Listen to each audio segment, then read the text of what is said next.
So we got some interesting developments here. Like I said last time, they built that IC down here, which was interesting. And so what he did, he with Germany, he bought a bomber, 3 artillery, 6 infantry. He went and he did the 5 versus 4 attack, where I had 1 transport, I had a loaded carrier and a destroyer here. He did the 4 fighters, 1 bomber attack, um, for better or for worse. Generally, everybody says that's for the better for the Allies. It still feels bad when you open up the game and you see no fleet there. It still hurts. It hurts the heart. He lost 3 fighters, which was pretty much exactly the average result for that battle. Um, and so that leaves, 2 bombers and a fighter left for defending sea zones, which is nice. As I've got 3, put on 2 fighters is 5, 6, 7, 8, 9 hit points basically coming in on boats to spread around, where he's going to have 3 to attack with. Um, but that doesn't help me in the immediate, and I'm going to come back to that. We're going to talk a little bit more about that here in just a second. The one thing that did do is I was planning on my 2 fighters going to West Russia, or if West Russia looked like it was in trouble, down here where they could get to India on UK3. Since they have wiped those 2 fighters, that's 2 less fighters I can get in defense of Japan 3, India. So that becomes the new, red alert, sirens going off. Okay, what's this going to mean about the J3 India? So I pulled out my handy dandy calculator, ran my calculations, and said, okay, we are going to take 2 infantry and a fighter to Burma this turn to prevent a stack here. And I'm going to make the assumption I win that. If I lose that, it changes some things, obviously.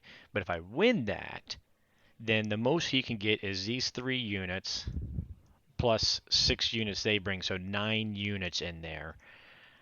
I'm going to have 7, 8, 9, 10, 11, 12 with my 2 fighters fighter down here that are targeting it. So I will have Burma dead zone as long as I win that, which means his J3 threat can only be 6 units that these guys can carry. His fighters, which he has 5 of, he's got his 1 bomber, and whatever he could build here that could attack, which again, tanks won't be any good because I will have taken care of that. So he could build 2 fighters or he could build 2 bombers. I went ahead and assumed he'd build 2 bombers here, even though that's not a smart play. But I'm just taking what could be the max attack he could do into India on J3. And then for myself on the defense, what you'll see, so I'm building 2 infantry and artillery as it is. So I'll still be at 6, 7, 8 infantry. This artillery is going to make it. I'll have the 2nd artillery. This tank's going to make it. We'll have the AA. We'll have these 2 fighters. And then I didn't adjust this. This will actually be 8 and 2. Not that it makes that big a difference on it. We'll be able to build 2 fighters and a tank is my potential build. So if I get to 5 fighters, I'm still good at his max tank with the 2 battleships, with the 3 bomber build, and them taking. I'm still in good shape there. And that's with me having 5 fighters there. My 5 fighters being 2 that can get there now, 2 that I can build, and then the US fighter if I wanted it to. If I take the US fighter out of the picture and we're just looking at what UK can do for itself, we're still looking pretty good this turn. Now, what I'll have to recheck is if I don't win Burma, if I had that result where he kills both my infantry, then I'm going to have to look at the fact that he could stack Burma because he could land his fighters in there, move everybody in, and I wouldn't have the ability to dead zone it then, and then he could build tanks and bombers potentially. I don't know how much IPC he has. Now, the interesting thing that I was considering when I thought it was going to be close is UK is only at 28 IPC, so I thought about saving. So I'm going to get hopefully one from here. I thought about saving one just in case I needed to build 3 fighters, but I think we showed that I don't need to worry about the 3 fighter build there. I'll probably end up doing a destroyer if he brings things down here to block Africa, and a couple fighters, or a fighter and a tank, or whatever the least expensive I need. So that's our plan. So we should have J3 defended. J4, I don't know. It's gonna get tight. There's just no doubt about that. There's just no questioning that, one way or the other. So the good news is, if in an absolute press, Russia can defend West Russia without the U.S. fighter, as long as we kill both of these guys. That's with them using these 2 infantry. There's an outside chance he could go tank and a fighter, to attack those infantry, but I think that would be crazy. But this guy's done some. Oh wait, I guess the fighter could go there. This guy's done some things that I don't know. So you never know. I don't think that would be a smart play though. So that's all the stuff I'm looking at. So now we get back to this here. So I built this, and I forget what I had. I had 37 IPC. That's what I had this turn, because I had France last time. So I had 37 IPC to spend. So this took, at first I just did the 9 would take me down to 28 IPC. I really want to get at least 1 UK transport down in the water here. So that takes me down to 20 to 21 IPC for protection.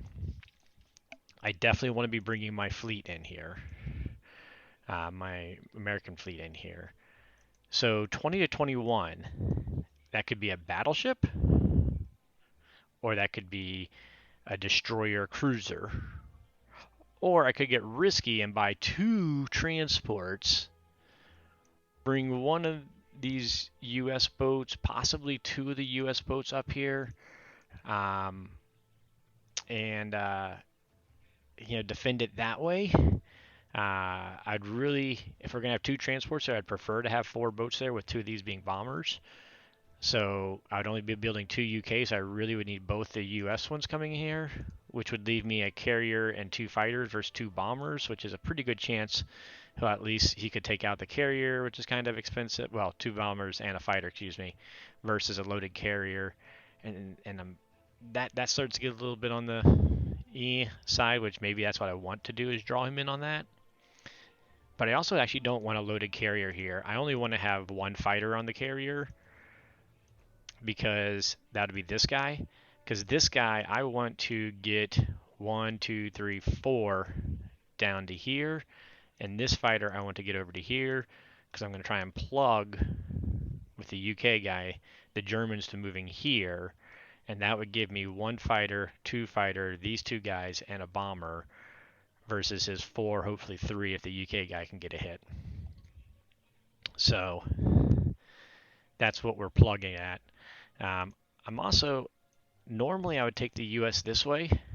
I'm thinking I'm going to bring them this way and bring them down to help with this bit in Africa, and walking across if need be as they come this way, and then they can be picked up in the med. Not my usual play, but I think that's where I'm heading towards. We got a little bit of time. So all that's to be said. So what did I decide to do? Drum roll, please. I am going to buy a battleship. Am I really, really going to buy a battleship? Well, yeah, I am. And I'm going to bring the U.S. destroyer up here and leave the cruiser with the carrier. That way the cruiser can bombard in here. I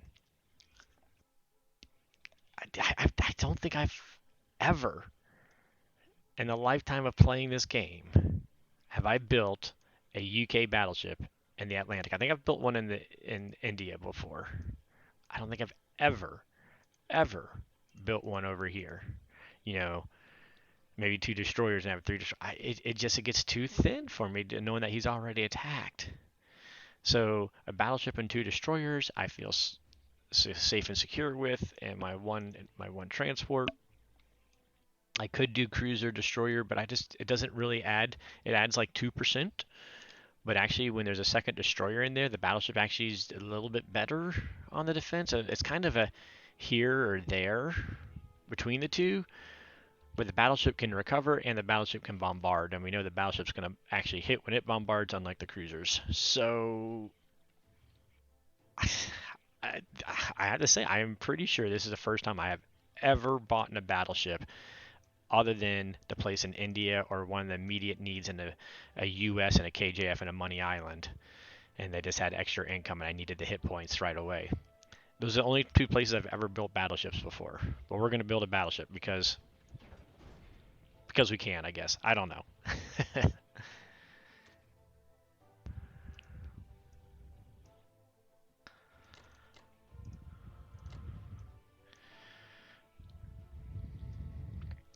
Not much we can do battle-wise, right? That's it, really it.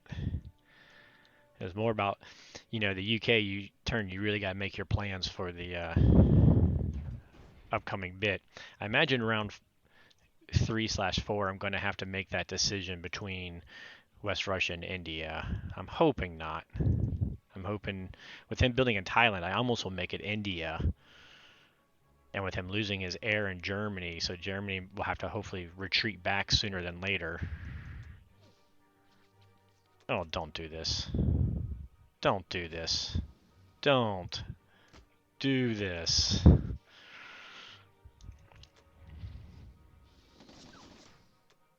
Whew. Ah, man. Why they gotta give me the heart attack?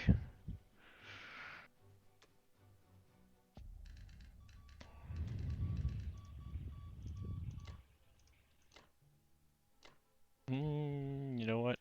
I don't think I'm gonna pull that AA back yet. I'm gonna discourage any sort of airstrike on those guys for some random reason. And it's not really needed in India this turn because he's got 2, 3, 4, 5. And we're going to have like 11 there. So, yeah, no, we should be fine. We're just going to keep him back one turn just to discourage any airstrikes. We are going to drop down here, so we're going to move him there. Oh, don't want to forget about these guys.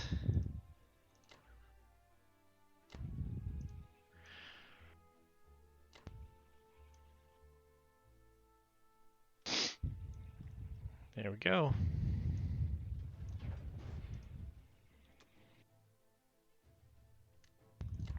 Battleship.